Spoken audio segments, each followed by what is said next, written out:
Welcome to 365 Brothers, the podcast. I'm your host, Robin Shine. I am delighted to bring to you brothers from across the United States and from various professions talking about their life experiences, their wisdom, and a conversation that also touches on racial profiling in the United States, how pervasive it is, what the impact is. And remember, you can follow us on Instagram at 365 Brothers. Also, follow us on Facebook at 365 Brothers, the podcast. If this is your first time listening to a 365 Brothers episode, make sure you subscribe because you do not want to miss one brother's wisdom, one brother's experience, and their perspective on life in the United States. Today, we're talking with a gentleman who is from Cleveland and still serving the community of Cleveland. He is a doctor specializing in internal medicine. And what I'm really excited about is that he, utilizing research, developed a unique brand of vitamins specifically designed to benefit the unique needs of African Americans. And that's amazing. And so, as you can imagine, when I was doing my surfing around looking for guests and I found this brother, I was like, okay, I've got to reach out. And fortunately, he was a yes. And today we get to speak to Dr. Greg Hall. Welcome, Dr. Hall. Well, thank you. Thank you. It's great to be here. And I appreciate you reaching out. Oh, absolutely. I love what you're doing. I mean, talk about creating something that is of benefit specifically to many of my listeners. But really just in general, I had never even heard about something that could be so targeted. And we know that that's, where research is going with more, specifically targeted medications, more specifically targeted supplements. So why not a specifically targeted multivitamin? And it's a whole series, right? It's not just a single. Right. Well, I've got one for men and women and one for men and women over 50. Okay. And the ones over 50 it's not like the senior version or the silver version. It's actually got more stuff in it because once you get over 50, that's when the rubber meets the road when you're health wise, right? That's where you get hypertension, high blood pressure, diabetes, right? Mm-hmm. So it was great when I was writing a book, which we may talk about later. I found that there were just these published research articles, just one after the other, that showed widespread deficiencies of this and that was associated with an increased risk of this and that. Like magnesium deficiency associated with increased diabetes. And who's all deficient in magnesium? African Americans. Potassium associated with increased heart attack and stroke. And who's all deficient in potassium? African Americans. Whenever my patients would go to the ER, I'd say, well, what happened? And they said, well, they gave me some potassium, they gave me some magnesium. And when I was writing the book, I realized it's a thing. It's a widespread thing. For whatever reason, there tends to be increased deficiencies of that. So when I decided to do a multivitamin, I said, I'm also going to put these electrolytes, this magnesium and some potassium in it, because that's been shown. And the other shocking thing to me was that vitamin E was associated with increased risk for prostate cancer and lung cancer. And who has the highest risk for prostate cancer and lung cancer? African Americans. And there's no sign of vitamin E deficiency. It was, we don't have widespread, vitamin E deficiency. So I said, I'm going to leave vitamin E out, Oh, I thought, vitamin E for your skin and nails and But shoot, I didn't know it was associated with increased risk for prostate cancer. And African Americans have the highest risk for prostate cancer of everybody. So I said, well, if I'm going to make a multivitamin just made for us, I'm going to leave out the stuff we don't need, and like vitamin K. Vitamin K causes your blood to clot. And so who's got the highest risk of blood clotting? African Americans. Clot in your brain is a stroke. Clot in your heart is a heart attack. Clot in your legs, DVT. So I left out vitamin K because and there's no evidence that we're deficient in vitamin K. So it's really kind of cool. But the things we are deficient in, vitamin C, it's in there. Vitamin D, 80% of Blacks are vitamin D deficient. And I was, and it's not so much linked to your skin color, so I'm lighter skin, but I was profoundly vitamin D deficient because I'm in Cleveland. The sun never shines. I'm in the house, I'm in the hospital. So, I said, we got to put way more vitamin D. The recommended, like for the general population, vitamin D allowance is 500 IUs. African Americans need 2,000. So that's a difference. So if you take whatever once a day vitamin, that's just out there, it's going to have the recommended amount for the majority population, and that's not near enough. You'd have to take 4 of those, to get the vitamin D you needed. So, I'm over 50, and I recently, started, having some hormonal issues, things like that. And so I'm on I have a really cool doctor, and it's, it's not covered by insurance, but it's, it's perfect for me. But one of the things is it includes a lot of supplements, right? And I, wear sunscreen. Even though I'm dark, I'm out a lot. I walk half marathons, I'm always walking. And so I've been using sunscreen.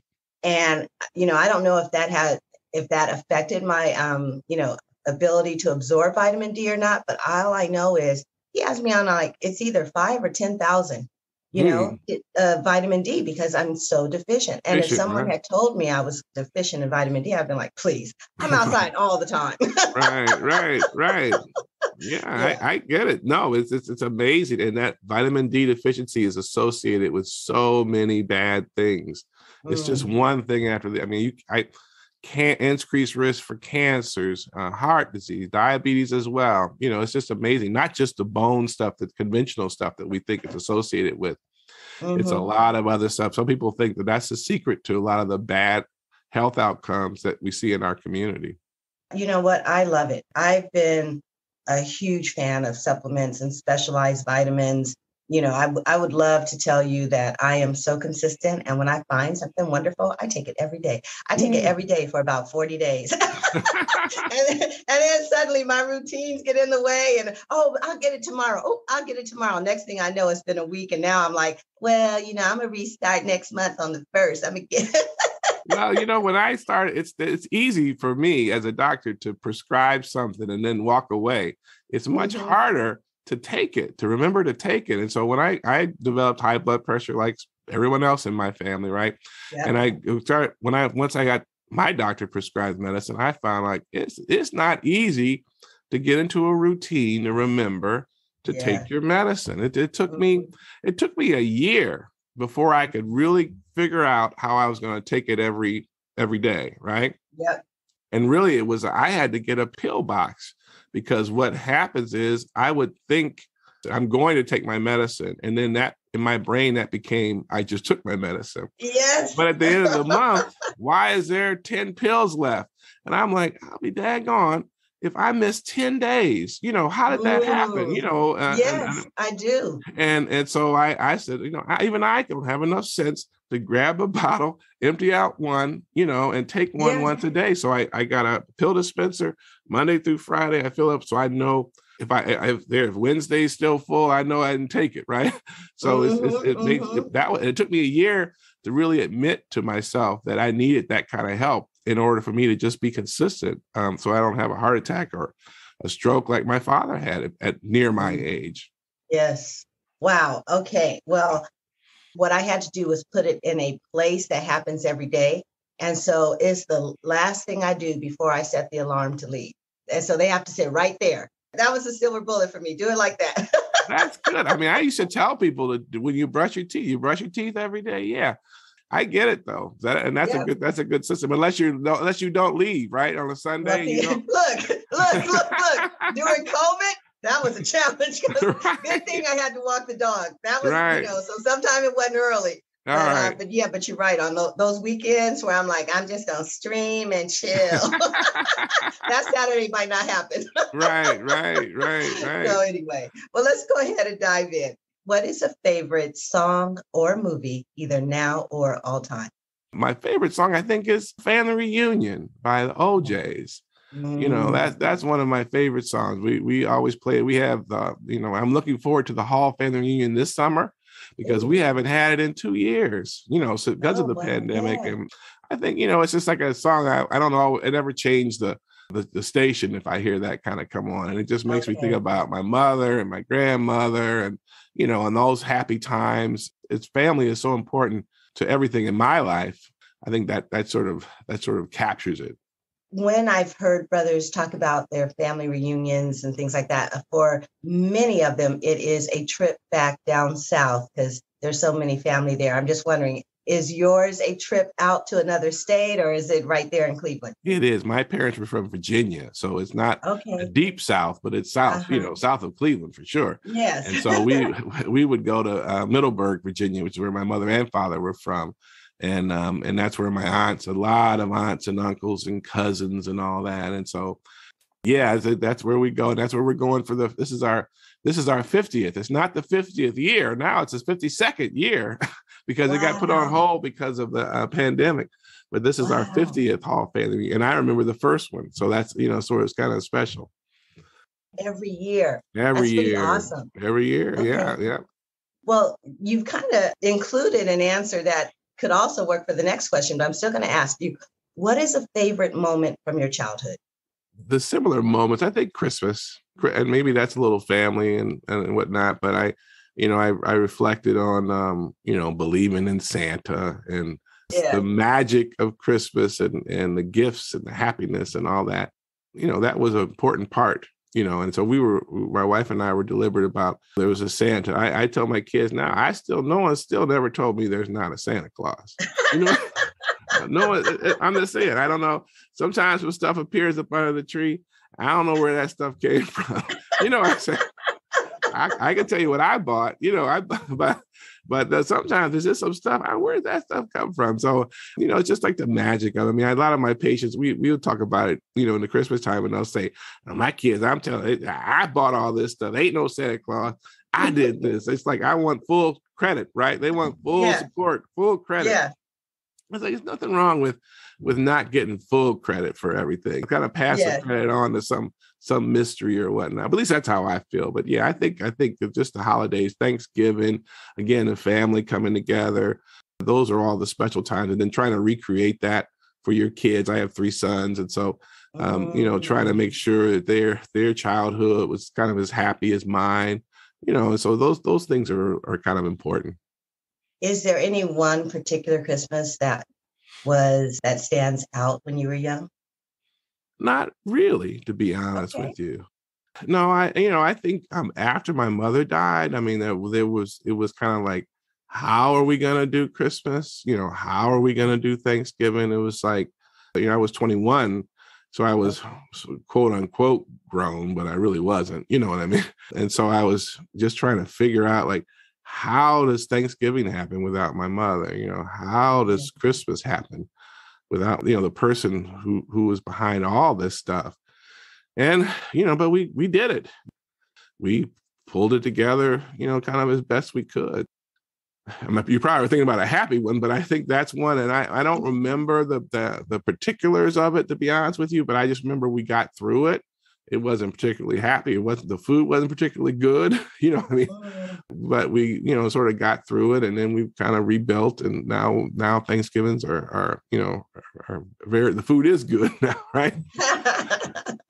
Right. Yeah. Yeah. I understand when, in our family, everyone kind of has a specialty. And when, somebody, passes on or moves out of town and that was their thing. Mm-hmm. So I got to figure out how to make that. And we give you 2-3 seasons. I know. What's funny? Right.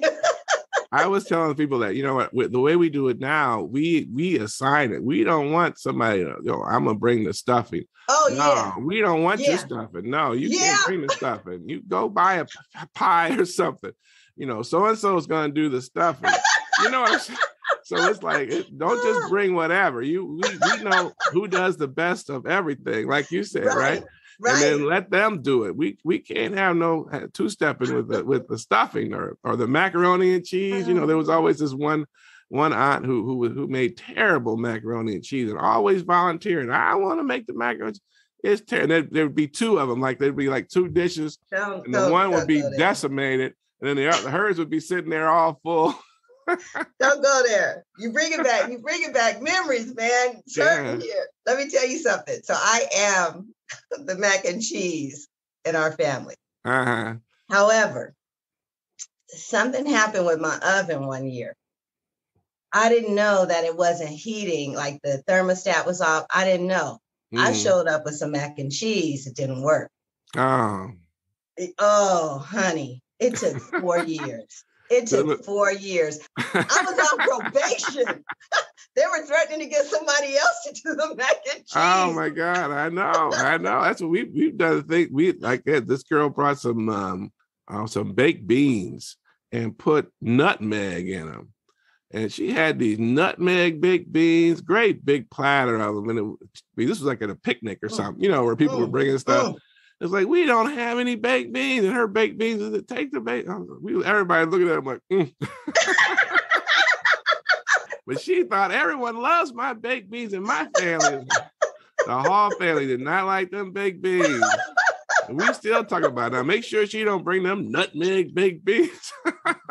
Oh, man. Like, if you got a Black family, don't show up with nothing don't nobody like. No, and then they're going to talk about you forever. Forever. Probation. I had been doing the mac and cheese. I had done it probably 5 or 6 years already. Probation for 4 years. I don't think we've ever let that lady bring anything again. You know what I mean? To be honest, she can't bring nothing. No, that was an experiment. It did not work out. She was sentenced. There was no probation for her. We don't want to try any more of your best dishes. Wow, that is hilarious. That's hilarious. And I get why your family reunions are fun. Just in how you describe all that, I can tell it's nothing but laughter all around, all day. Yeah, that sounds fun. Absolutely. Let's talk about your accomplishments. I mean, we started this interview with one that I'm just, like, ooh, wow. But for you, which accomplishment is the one that means the most to you personally? And then which accomplishment is the one that in your experience gets the or wow? So let's start with that first. Which accomplishment means the most to you personally? I think it was writing the book or getting the book published, not so much writing the book. I wrote the book.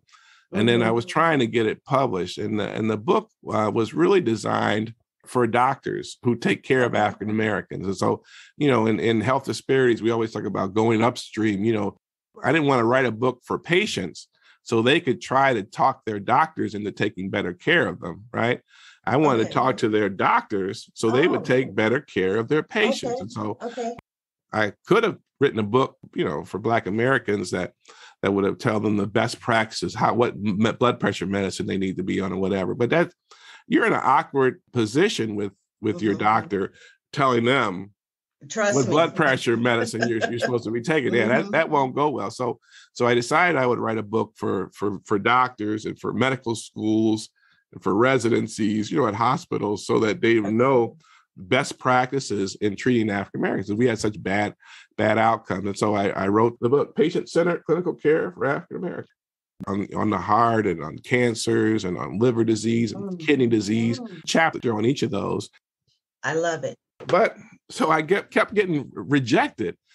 And I'm like, this is crazy. There's 44 million African Americans in the country. Yeah. And one of these publishers, which is the publishers that publish medical books, he said, well, can you write about Hispanic Latinos and Asian Pacific Islanders? And it's like, I don't know anything about them. My practice is 90% Black. My research is in African Americans. They have the worst outcomes. And I told him, I said, you have a book on a cancer that occurs in 8,000 people a year. There's a book that's dedicated to this one cancer that occurs to 8,000 people a year. But you can't you can't publish a book that applies to 44 million people. It's just mind-boggling because there's never been a book on African American health, for doctors. There's never been one. Yeah. And again, who has the worst outcomes, the highest cancer rate, the highest heart attack rate, the highest stroke? We have all those things. If you're going to be deliberate about correcting those things, why wouldn't there be a medical book on that? You know what I'm saying? And so I was like, is it the writing? What is it? And so after the 8th rejection, I got a medical company called Springer said, oh, yeah. And it's just funny, like you get the right person. He's like, oh, yeah, great. Yeah, that's a no-brainer. You know what I mean? It's like, wow, yeah, it's great. I love it. And I'm like, wow, you do? Because I could have given up, Yes. But they They produced it. It's done extremely well. They just told me last week it's been picked up for a second edition, which I'm really proud of, that it's really a thing now. There's going to be a second edition of the book, and that's going to open the doors for other people to be able to write books that'll target our outcomes. And so that's right. Because it's all money. I mean, well, that's really what it comes down to with publishers. And the fact that they've seen that yours is successful, that exactly does that. It's like, okay, so there is a market for for specialized information on medical care for African Americans. All right, yeah.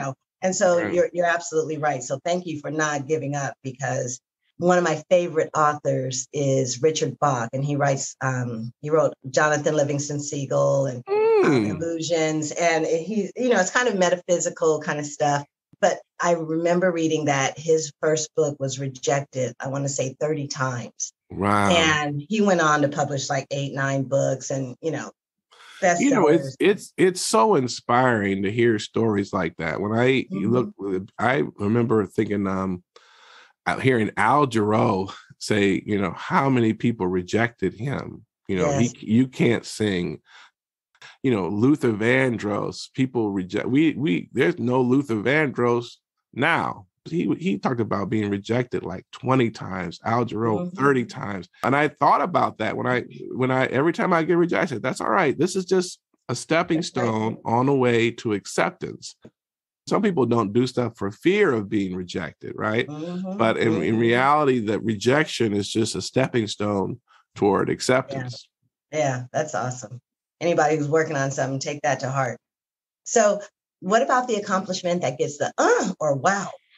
That's probably the vitamins. I mean, I think the people are really impressed with that, and I just got appointed the medical director of the Cutler Men's Institute at University Hospital, is a big hospital here in Cleveland. And people are really impressed with that. It's sort of a big deal.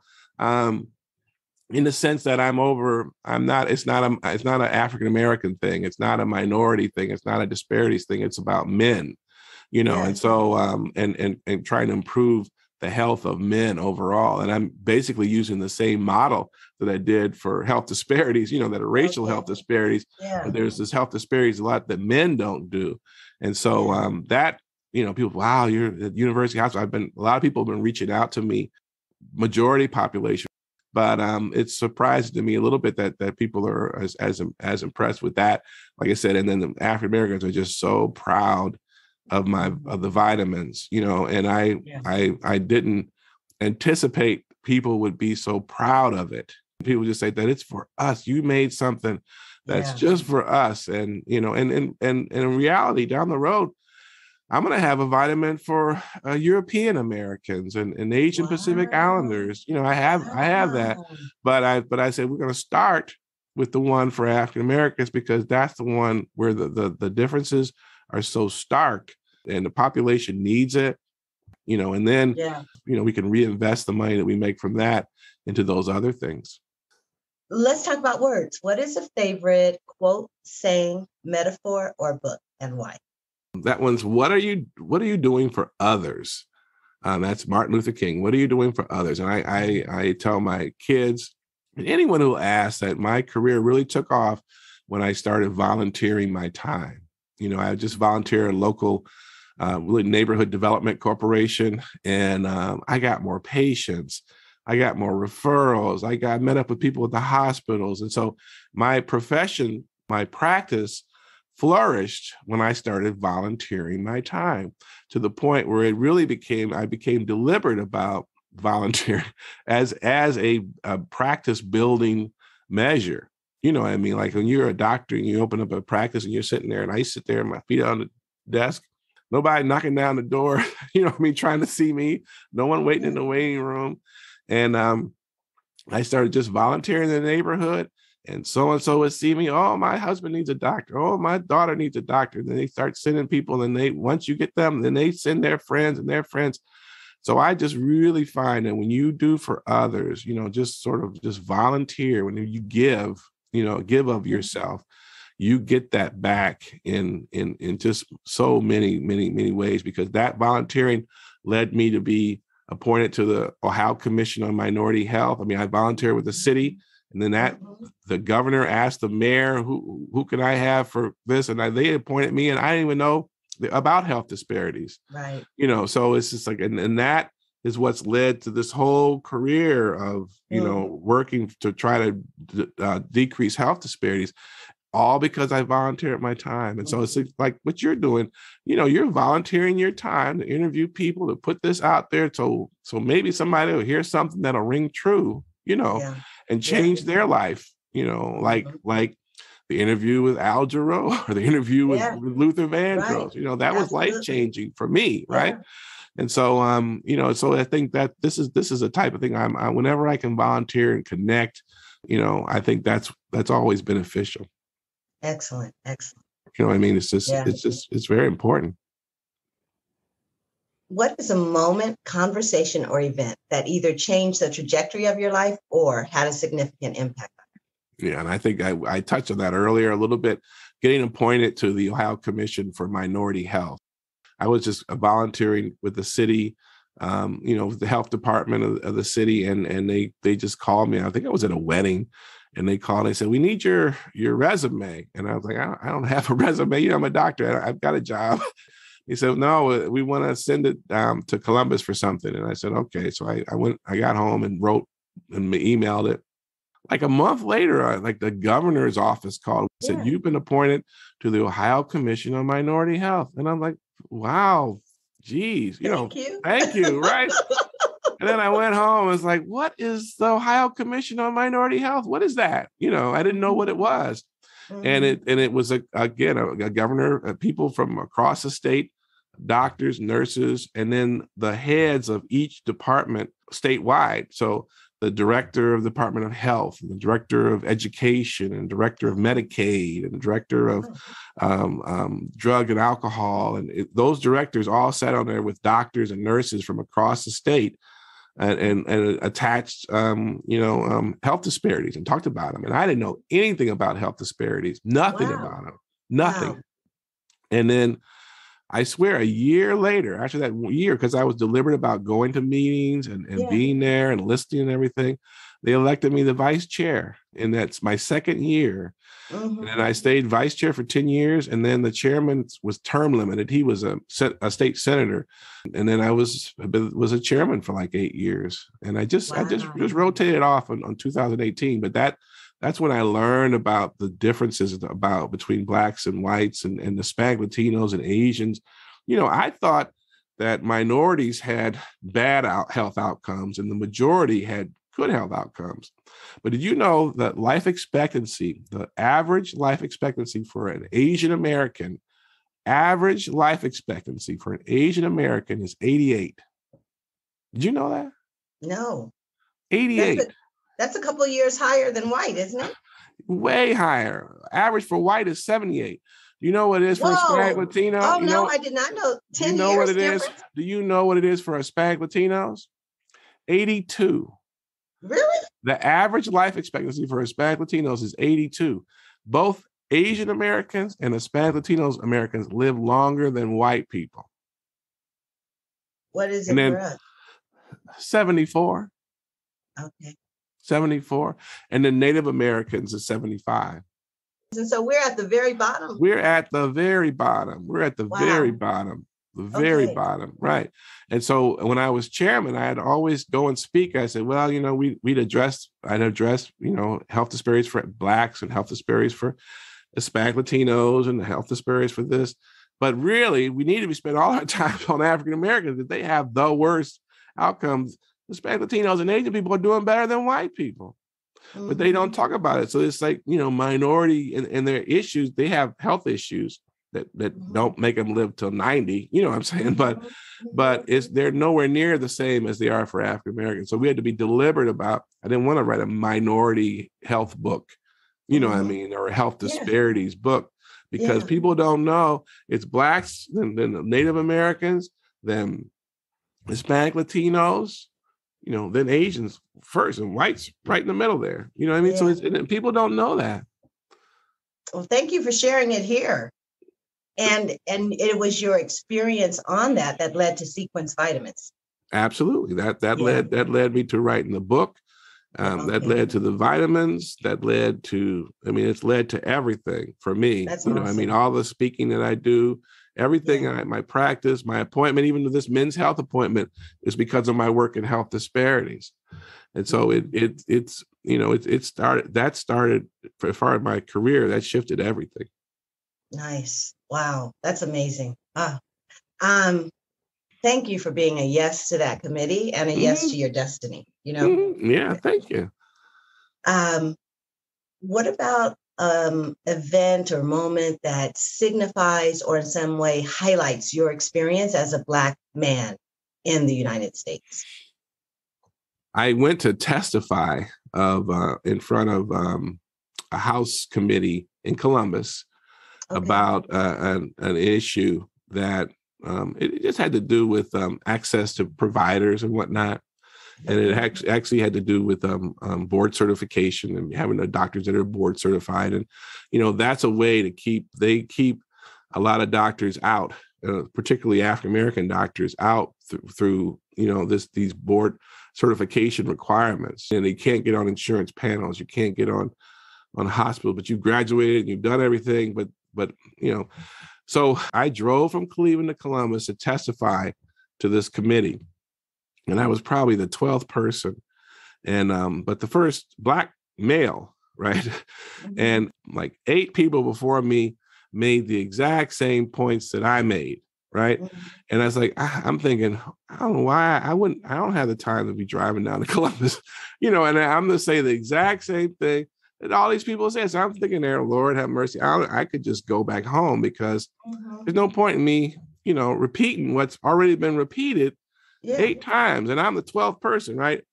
I go up there, they like to tear me up, asking me questions on the things I'm saying the exact same thing, and they let it go by 8 times, and now these people look so mad, white men, just so mad at what I was saying, and how could you just, and mad, mad, and I'm thinking, I just said what these people just said, I'm like, what, but it's just, some people are just aggravated by your presence. And there was a Black lady that was on the Senate, and she came out afterwards. She got up from the, the little thing and walked around and grabbed me. And she was like, Dr. Hall, I'm so sorry. I'm so sorry. But, they just you and what you represent in a suit, and you're well-spoken, and it just really aggravates some people. You know what I'm saying? And I was like, I couldn't think of what else it could be. Like, why are you so mad? It's like when I've been, you'll ask later, stopped by police at the window, why are you so mad? I just ran a yellow light. Why? It's morning. Why are you so angry? But that's what it was. So I was just like, it's just a Black man. You're just mad because I'm a Black man, or I don't get it. I don't really understand it.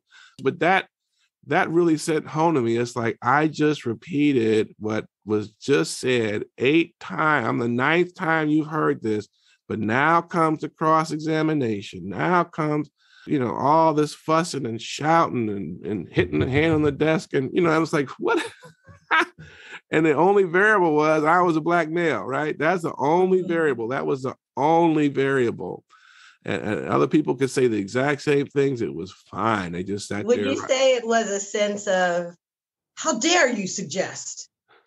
Right, exactly. That's what it was. That's what it was. As soon as you described it, I knew exactly what you were talking about. Yeah, and I think a lot of Black people will know, right? Because it's kind of like, when you have family and people in the family can say, you need to do blah, blah, blah, that's really not a good idea. I don't think it's a good idea. The whole family can say it, but let somebody who's not family come in, quote unquote family. They don't, they come in and say, I don't think that's a good idea. Right. What do you know? So you walk in and they like, you ain't family. Right. I think you're right. That might have been it. Right. I wasn't family. That's the experience. Wow. But I've had it too, where you go in and like people are saying something. So, other teachers can go in and say this. But when I do it, it's like, I just think that you're thinking it's this. And I'm just thinking it's what everybody else has said. Right. I just repeated. I literally, it was just it's a 2.5 hour drive. Yeah, and I'm like, this was a complete waste of my time. But it was just revealed to me. Somebody was going to have to pop that cherry and let them see that Black men are doctors too. Right. We could talk and everything. It's sad. Well, so yeah, now is the question. Share an interaction or two with law enforcement. It's funny you got for a law-abiding person, to have so many. I'm deliberate about being law-abiding, and I had a guy stop me. He was at the gas station. I was driving by. He stopped me and said my sticker was expired. Mm-hmm. And I said, "You saw that from the gas station, man? That's good." And he was so mad. And I just do the smile, I do the smile thing. Like I was telling you, when I went through the yellow light and the first thing in the morning, and that guy was beat red. He was so mad. Mm-hmm. And I'm looking at him. And the first thing he said, "Where did you get this car?" And yeah, that was the first thing out of his mouth. And I said, "I got it at a classic Lexus. You take I-271, you go 3, it's 4 exits. And you're going to make a right, and then you make a left. It's on the right-hand side. I know the salesman, and I'll give him your name." You didn't say that. I did. I swear to God. He did. And he looked at me and, "Well, let me see you got an illegal radar detector." I was like, my goodness, I didn't know radar detectors were illegal. I see them all the time. I bought it at Best Buy. How could it be illegal? And he did not give me a ticket. I gave him my get out of jail free card, the little fraternal order of police card. Okay. My cousin's a police officer. He gives me one of those. I gave him my driver's license. I told him I was a doctor. I was going to the hospital, which I was. Yeah. And he came back, gave it to me, but he was mad when he was mad I was driving that car. He was mad I was Black. He was mad I went through a yellow light. I mean, it was like, a yellow light. Who doesn't? And he was mad you were so helpful. Right. You go on the freeway, you take exit. But he realized that was an inappropriate question. Rather than me say, "What, a Black man can't drive a nice car?" Now all of a sudden they're gonna be throwing me on the hood. So I just do the extra nice, "Sir, no sir, yes sir," whatever. But I had a police stop me and say my tags were going to expire. Get out of here. Yes, get out of here. Said my tags are going to expire. Yes. He said, and I said, "You stopped me because my tags are going to expire." And he looked at me and he said, "Yes." And that happened like we moved to a majority white suburb, and when we first moved in, they just stop. And then what's funny is, the next time he stopped me, he said the car wasn't registered, the license plate weren't registered to the car, which of course they were. And I looked at him, I said, why do you guys keep stopping me? And he pointed his finger, he said, "We will never stop you again. We will never stop you again." And they have never stopped me again. And we've been in this house for 17 years. But the first year, they stopped me like 4 times. And they never stopped me again. Who knew that they even had the ability to do that? So if they can deliberately do that, there's a lot of other stuff they can deliberately do. If you know what I mean. But I do. That's why, because the profiling is what, is just a Black man in a nice car. Got to stop him, got to harass him, gonna find something wrong. You know what? I shared this a couple seasons ago, but I was driving around the neighborhood looking at some homes, and it's a place that I never wanted to move to, but suddenly that area was like, maybe. As I drove around to check out the community, I noticed that I did not see any African Americans walking around. Mm-hmm. And I saw all kinds of people walking. But the thing about it is this city is right in the middle. It's surrounded on, with other Black communities, right? Right. And I'm like, how is this in Southern California in the city, like the city? Right. Like, how is it that there are no Black people walking through these parks, taking up these hills, And that city had a reputation when I was growing up, when I was young, so 30, 40 years ago. Well, actually, they don't just have a reputation. I'm a named city. It was Signal Hill. There was a Black man who, quote unquote, hung himself in his cell after an arrest. Wow. Yeah. So everybody knew. Stay away. And I remember you'd be driving from one side of town to another side, but you don't want to go through that city. You didn't even go through there. Like I went all around sometimes, you just don't want to deal with that. So my point is, it was only after that I realized, I get the role of police on that. It's like, we want this community to stay white. Right. So how we get it to stay white is we make sure anytime Black person come up here, they get stopped, they get harassed. They know, don't even come up here. So you don't even see the houses that you're not going to be allowed to buy. Right. It's true. And somebody let you in, Hall. Right. Well, what's funny is we moved in December. We moved in the middle of winter. And I did not know, I would not have moved into an all-white neighborhood. It was just not interested in doing that. I'm not the trailblazing type. I want to be lived in a very, diverse neighborhood just for the kids and all that stuff. Yeah. But because of how stuff happened, we bought the house and closed in November and had to get it painted and stuff, moved in December. And then when the spring came, lo and behold, this Black family had moved into a daggone white neighborhood. And who knew?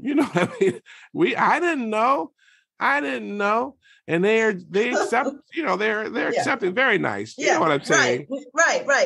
But the police were dead on top of us. Yeah. You know what I'm saying? Yeah. Really. They're like, wait, what happened? Wait, whoa, what happened? And then once you called them on it, then they were like, oh, okay, I get it. So really, y'all here. So y'all belong here. Right. And that's what's unspoken is, it's okay. The Halls belong here. They get a special pass. Right. Because they're still stopping Black people, right? I know this. They're just not stopping the Halls. Isn't that crazy? But it's true. But if they're coordinated enough to do that, then they can do all kinds of stuff. And that's what's surprising to me. You could do a lot for good. Yeah. Thank you for that. Greg, if the United States was a woman with whom you could speak, whether she's a mother, a lover, a neighbor, a friend, a stranger, your choice. If the United States was a woman, what would you say to her? Well, I say, you have so much going for you. You have so much potential, but you have to acknowledge and work on your shortcomings. So much potential, so much. You have to acknowledge what's weak, what's weak on you, what's deficient, and try to improve on that. Yeah. People think they're just a finished product. And, I'm 21 and I'm just a finished product. I am what I am. That's really sad, because you're not a finished product. You still got to work on a ton of stuff, and if you don't acknowledge that, I'm not a good reader, so I'm going to work on that. I'm not a good writer, so I'm going to work on that. I can't do this or that, so I'm going to work on it. And as a country, all the same thing, all this potential, all this wealth, but kind of don't want to stick their head in the sand about their deficiencies. Some people do, and if you can't acknowledge your deficiencies, you can't correct them, right? That's the first step in saying, we have a race problem, we have a prejudice problem, we have a problem with poverty, we've got a problem with families, we've set up systems that divide families. We're setting some bad examples, and then let's work on how do we correct those things. Yeah, well said. if you don't work on the shortcomings, how do you ever live to your highest potential? And right. And I think about like some of our healthcare disparities. Like, well, when I say some of, I actually mean there's one that I learned that just has just been front of mind, which is that the mortality rate for Black women in giving birth, how high it is relative, and it's just like, seriously, imagine if that got corrected, and I think they know what some of the issues are, right? Right. And if those got corrected, it's like, how many kids would have a mom? And what difference would that make in those kids' lives in the future? I know, it's true. And who knows what those kids could have been? And I mean, that's just one tiny little subsection. It's amazing. It's not just poverty related. Rich Black women have a higher rate of higher infant mortality rate than a poor white woman. So it's the same. People want to attribute it. Well, it's because you don't have insurance. Well, it's because you're poor. So no, it's not. It cuts across all those things. It's because you're Black. That's why your infant mortality rate's high. If you weren't Black, it'd be lower. Then you take it beyond that. Like, so what about being Black makes it high? Then we took it, stress. So that stress leads to increased cortisol. Stress is like the fight or flight. We talk about fight, sympathomimetic, things where your heart rate speeds up and these hormones are, so your blood pressure increases. So stress causes those things. And that stress, stresses the body, and that can cause problems with that. And then we're also talking about endocrine disrupting chemicals, that are in fast food and that are in makeup and hair products. And those are disproportionately exposed to Black women. So then now you've got your endocrine system, which controls everything, your metabolism, your diabetes, your thyroid, now, and your reproductive system, of course, right? People having to process their hair, little girls' hair, straighten it, when the chemicals used in that stuff gets absorb, and then people are they're getting their periods at 9 and 10, and when I was little, they didn't start till it was 13 or 14. Exactly. And so that early starting your periods early is associated with increased risk for breast cancer. And if we're disproportionately drinking sugary sweetened beverages, and they're all in plastic containers, more so than cans. And we're buying fast food. It's in styrofoam and plastics, and all those things can impact your hormones. I appreciate you sharing all of it, because when I think about these disparities, and my mind does go to things like drinking so much soda and how much fast food, the absence of fruits and vegetables, because grocery stores are often not in, our communities. But I never thought about all the chemicals. Well, we're almost at the end here. What is a moment that exemplifies love in a non-familial setting? Yeah, I think I thought about this, and I think, the election of Obama, I just felt like that election night, we had an election party at our house, and had all of our friends kind of came over to watch the results and everything. And when he was finally elected, it was just like one of the happiest moments of my life. And it was that community. We were all happy about that one, took such pride, just a whole lot of pride associated with him being elected, more so than since.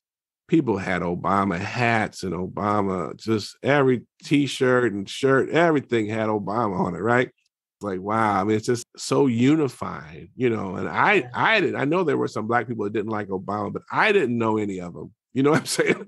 I hadn't met any of them that we could unify behind that, and, and that we did it. You know what I mean? I had really never, not really, I had never contributed to a presidential campaign. I mean, I wasn't a campaign contributor, but I'm like a whole lot of other people. I'm $40, $50. I kept going, and when it looked like, oh, is he slipping in the polls? I don't know how much I gave, but I gave, you know what I mean? And I felt like I was behind some of that, and that it was successful.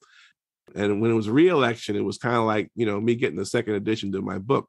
He's not a real success unless he wins 2 terms. It's not a one-off. Yeah. So I'm like, he's going to win 2 terms. And I was all into that. And everyone I knew was all into that. And then he won again. And Obama got over 50% of the vote for his second term, which hadn't happened in many, many years. So, but I think that was a sense of community.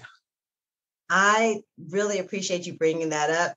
I forget about that. Like I remember I used to subscribe to the LA Times, and they had something where you could buy that front page as a refrigerator,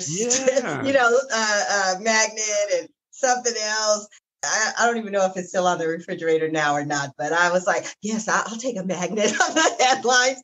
And you're right. Everybody had something. And that sense of, what? You just look at another Black person, be like, yeah, you don't even say anything. But everybody like, right. It is. It was a very special time. It was. Speaking of Black men, if you could meet another Black man, any other Black man, living or deceased, who would it be, and what would you do, or what would you talk about? For this, I think it'd be Nelson Mandela, because I really admire his just goodness. You know what I mean? Like, they talk about him, the people who treat him bad, but he didn't hate them in return. And how do you not do that? I struggle with, if someone does me wrong, I want wrong for them. You know what I'm saying? And I know that's wrong. Sure. And I was like, I don't want to be that way. I don't want to be that way, but that's what I naturally feel. You know what I'm saying? Then I got to tell you, I want something wrong to happen to Trump. You know what I'm saying? You know what I mean? I want him to be convicted. I want him to be, and I don't want to be that way, but that's what I want. I mean, I just think he's done so many things wrong, and he's just not being held accountable. And you know what I'm saying? So but Mandela somehow would be above that. He would, he would be a person that would probably wouldn't want wrong for him. He'd want the best for him. And I would like some insight from him on how do you do that? How do you rise above the pettiness, and try to find the best out of everyone and sort of be a unifying person. And then he was able to not be restricted by the fact that he had been in jail, and he didn't let that hold him back. We, and me particularly, would say, well, I can't do this because of that. I can't do this because I'm Black. I can't do this because I'm too old. I can't do this because, of that. And he was never restricted by any of those things. He just like, I'm going to be president. I can work. I'm going to be unified. As apartheid was built, and he just undid that. You know what I'm saying? You want me to be president? I'll do that. I think it would be interesting to get insight into how do you get your mind such that you're able to do that, to just rise above and just be your best self and not be petty and not sort of do those things that we kind of fall into. Just accept people for how they are and who they are, and not be mad about their religion or who they vote for or how much money they make or don't make. That I just think that's really a gift that he had. Yeah. Yeah, as you describe him, that ability to have unyielding faith in the possibility of a person. Right. Or of a country. Unyielding faith in the possibility of whatever. Yeah, right. That would be, yeah. Cool. Thank you. So last question. Now that we've had this conversation, what did you get for yourself personally, Greg, out of having this conversation? I got a good time. We had good laughter. I feel thoughtful, a little bit more thoughtful than I probably was at the beginning of it. I think it's a good conversation. I think people can have these conversations, without having to watch us do it. You know what I'm saying? Like, just pull up the chair and kitchen table and have a just ask a philosophical question and see what kind of answer you get, right? And I encourage you, Dr. Hall, to share these questions at your family reunion, like to have people ask each other and get to know one another in some other, in some new ways about, yeah. Yeah, so, I think that's a good idea. Where my sister puts all the games and stuff together, but I think it's I've heard people have more productive family reunions than what we have. We're just partying and eating and drinking, and ain't nothing wrong with it. Right. But I've had people say, we're setting up a foundation and we're encouraging, college, and I think some of that is good as well, to just be deliberate about educating the people that are coming up and letting people know what people are doing. Mm-hmm. There's an opportunity for us to create more oral histories. And now that we've got cameras, don't have to just be oral either, but you know what I mean? Just to, maybe ask each person, 2 or 3 questions, maybe not 11, but 2 or 3 questions.